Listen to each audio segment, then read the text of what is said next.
mga kapatid, mga kababayan, we have just received this information kung bakit ganito po kaprangkahan ang press conference na ito. I have to publicly divulge here. Personally, I know and I have worked in some other projects related to anti-CPP, NPA, NDF dito kay Colonel Marantan. But in Yung bagong police chief dito. yung city director ngayon ng Davao City Police na pagdating ko pa lang sa airport ay kinumusta na ako, nandito ka pala sa Davao. Okay. Colonel Marantan now is the city director. At he is not being put here for no reason at all. Inilagay siya dito dahil may game plan. Kung naalala po ninyo, noong March 2023, tama po ba? March 2023, ay nagkaroon po ng massacre sa Negros Oriental, sa Pamplona, sa lugar, sa bahay mismo ni Governor Digamo. At ang involved doon, na itinuturo at kinasuhan, ay ang grupo ni Congressman Arnie Tevez. Ang nagsagawa po ng raid at extensive na paghabol sa mga armed group na involved sa massacre na yon ay si Colonel Marantan. But he was at that time CIDG NCR. Pero ipinadala sa Negros Oriental.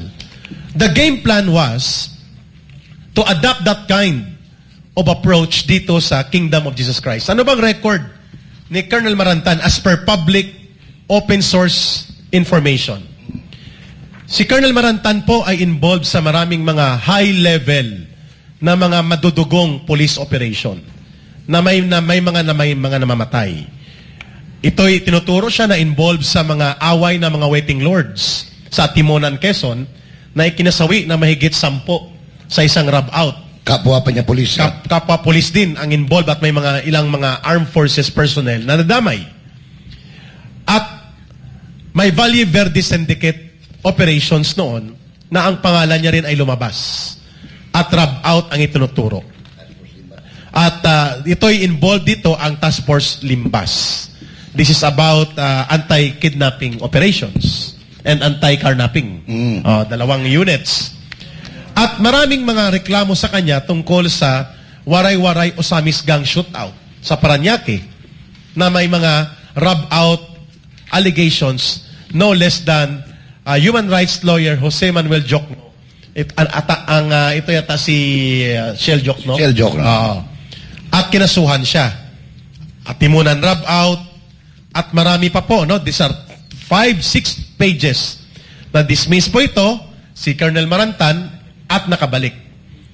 At mayroong mga lumalabas dito na nagmamanufacture daw si Colonel Marantan. Ayon sa mga impormasyon na ito, he can deny this ng mga fake warrant of arrest and fake search warrant sa kanyang laptop. Again, I fully disclose na kilala ko siya personally at di umano, mayroon siyang mga involvement sa ganito. In fairness to the officer, kay Colonel Marantan, he can deny and he can even make a statement or rejoinder of clarification. Bakit po namin ito ibinibring up sa press conference na ito? Because these are serious predicates. Mga batayan at salalayan po ito ng posibilidad ng madugo, marahas na paglusob at paggamit ng mga puwersa similar to this high-level, bloody, and very violent rub-out type allegedly na police operations na may mga namamatay involving kay Colonel Marantan. We're not saying na siya yung mamamatay tao. But sinasabi sa mga open source information na halos 8 na kaso na mga ito, puro allegedly ay violent and mga madudugong engkwentro balatbay. May linawin lang ako, no? Nung sa sinabi mo, nag-resign na po yan si Marantan noon dahil sa issue. Tapos, ibinalik lang siya para dun sa issue nung kay Tevez. Oo. That is correct. So talagang sinadya siyang ibalik.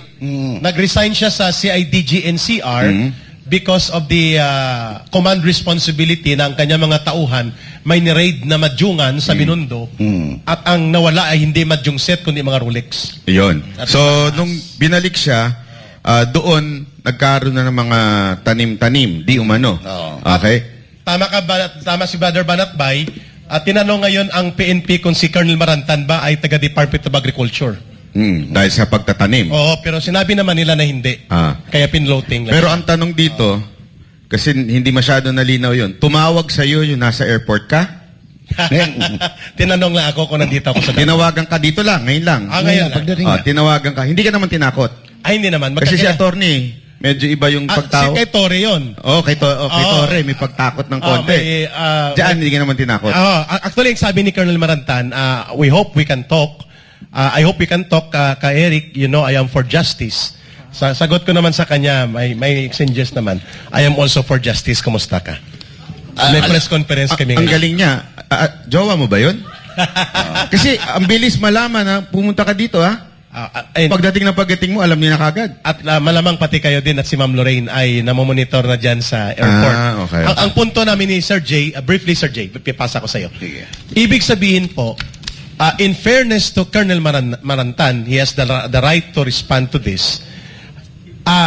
Magkaroon ka ng panahon na ito'y pasubalian. Subalit, ang tanong ngayon ng taong bayan, are you part of the main game plan? Are you the missing variable factor to execute more violent, more bloody, and more destructive assault on the kingdom of Jesus Christ to terrorize the entire Davao City?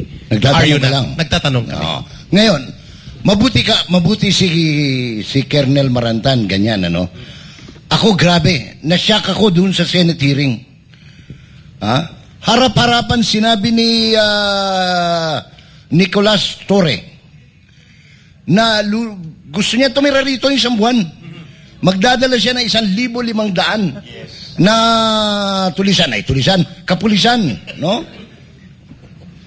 Harap-harapan sa Alam mo, Si wala akong, PNP yun. wala akong nakitang kasing bastos at kasing sinungaling na opisyal ng pulis o ng armed forces kaysa dito kay Torre. Imagine mo, sa harap mismo ng Senado, sasabihin niya na, hindi, lulusob kami riyan. Tapos, yun nga, sinabi pa kay attorney, it is going to be more bloody. Wow! Mr. Marcos, General Bronner, ikaw ang armed forces chief. Sobra pa sa Wow!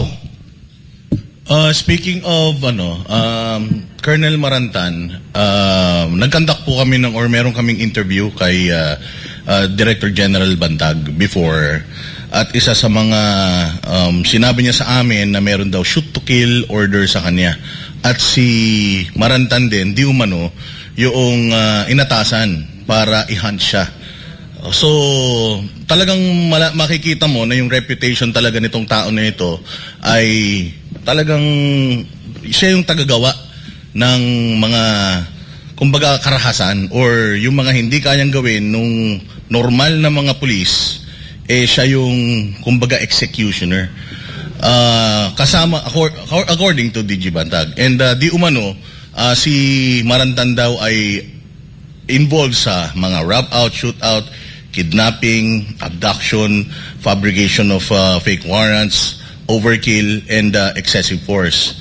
Now, ngayon, ang pinapanawagan ko lang sa kanya is binigyan ka ni Mayor Baste Duterte ng pagkakataon at hiningi mo yun sa kanya. Kaya sana naman, ipakita mo yun na talagang sincere ka kasi napakaganda at napaka-peaceful ng Davao. Sana kung inilagay ka dyan for a reason at sana naman gamitin mo yun sa tama. Kasi kawawa naman yung mga taga Davao. Ngayon, meron akong tanong sa mga lawyers natin pagdating po sa mga fake warrants. Paano po ba natin ma-distinguish or malalaman na ang warrant na kanilang pinipresenta ay peke? Okay. Thank you, Boss Dada. Why is he asking about fake warrants? Kasi madali lang gumawa ng mga peke, di ba ho? Yung sinasabi nilang golden hands. Meron din hong golden printer. So, baka sakali, all you have to do is, if you have the format, you make it, and then you can just make it, print it, and make it appear na yan po galing sa korte. So, for all of those out there who might be issued warrants, this is how you check. tingnan ho ninyo yung dokumento kung meron ho siyang selyo. Kasi dapat ho... Dry seal? Yes, may dry seal yan dapat. So, i-check ninyo. Kung photocopy yan, you ask for the original because they're supposed to bring the original of the warrant of arrest and it has to have a dry seal. So, i-rub... Kumbaga sa Mahjong. Yes. Sa Latin, no? Yes. Okay. And then, i-check din ninyo ang signatures ng mga tao na pumirma na nag-issue ng warrant of arrest. This is supposed to be issued by the judge. And then, i-check din ninyo saang korte. Galing ito o sa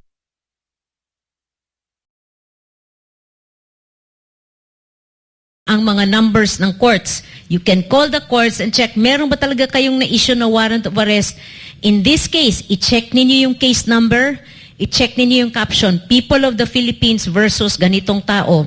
And then, i-check ninyo for what crime. Kasi kung hindi ho tutugma yan lahat, then there is a possibility that the warrant might have been manufactured or is fake. So, and then i-check nyo rin yung mga detalye ho. Bakit na-issue yung warrant? So, if it is for, let's say, because warrant of arrest for this and this case, you can also check, totoo bang may kaso na ganito? Because then, if there is really a case, then most likely that warrant of arrest might be true. But again, like I said, i-verify ninyo kung tutugma ba ito sa mga detalye na nasa korte. Pero, if hindi pa rin kayo sure, then this is where lawyers come in. You can call your lawyer. Call a friend na ho kayo niyan. Consult a lawyer immediately. But, however, do not ignore a warrant of arrest if it is there. Okay? So, you must be able to respond appropriately to a warrant of arrest, but to check it first kung totoo o hindi. Alright? Thank you.